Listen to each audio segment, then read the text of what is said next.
दुनिया की सबसे तेज छुरी हमारी ज़ुबान है और दुनिया के सबसे खतरनाक हथियार हमारे शब्द हैं, जो बिना किसी का खून बहाए लोगों को अंदर ही अंदर मार सकते हैं। शब्द हमारी ताकत हो सकती है, उसी के साथ यह हमारी सबसे बड़ी कमज़ोरी भी हो सकती है।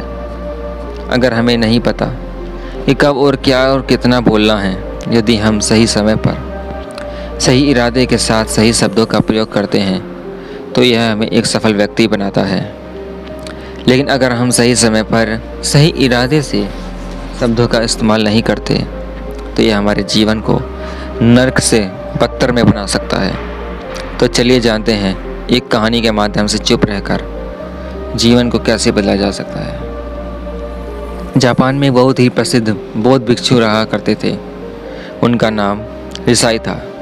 रिसाई अकेले रहते थे, दुनिया के शोर शराबे से दूर जंगल में रहते थे और वह बड़े ही ध्यानी और प्रभु भक्त व्यक्ति थे, इसलिए वह पूरे जापान में बहुत प्रसिद्ध थे। एक दिन एक राजकुमार रिसाई के पास आया और बोला, हे प्रभु, मैं हमेशा थका हुआ, निराश, परेशान महसूस करता हूँ। मेरा मन बहुत अशांत रहता है।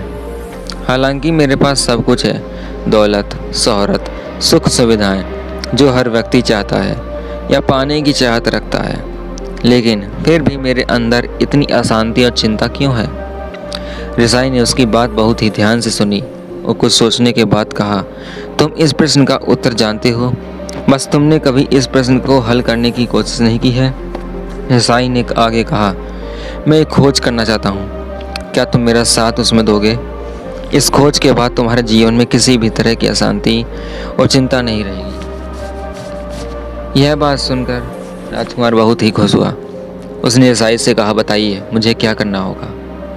अपने मन की शांति से के लिए कहा, मैं कुछ भी करने को तैयार हूँ।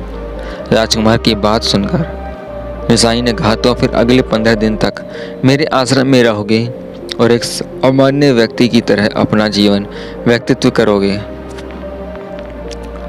वह आम लोगों की तरह जीवन जीने में असहज महसूस कर रहा था और उसे अंदर से बोलने की चाहत हो रही थी, लेकिन वह चुपचाप रहा। उसके मुंह से एक शब्द भी नहीं निकला। अगले दिन वह वैसे ही पूरा दिन चुपचाप बैठा रहा। अगले 2-3 दिन बाद बस वह चुपचाप बैठते रहता, लेकिन रात होते होते उसे अंदर ही अंदर शांति का अनुभव होने लगा। उसके लिए यह अनुभव अजीब था। वह खुद से पूछ रहा था कि वह अंदर ही अंदर इतना खुश क्यों है। अगले दिन राजकुमार अकेला चुपचाप बैठा रहा और वह प्रकृति को निहारने लगा। वह पौधों को, फूलों को, आकाश में उड़ रहे पक्षियों को देख रहा था। वह अपने जीवन में पहली बार यह अद्भुत दृश्य महसूस कर रहा था कि उसके आसपास कितनी सुंदरता है। अब वह दिन भर प्रकृति की सुंदरता को निहारता रहता है और ताजगी महसूस करता है। इस तरह से 10 दिन बीत गए और उसके मन की सारी बेचैनी, सारी हलचल और सभी तरह के तनाव गायब हो गए। 11वें दिन सुबह राजकुमार फिर से एकांत में बैठ गया और कुछ ही मिनटों में उसकी आंखें अपने आप बंद हो गई और वह गहरे ध्यान में चला गया। वह पूरे दिन वहीं पर ध्यान लगा के बैठा रहा और गहरे ध्यान में डूबा रहा।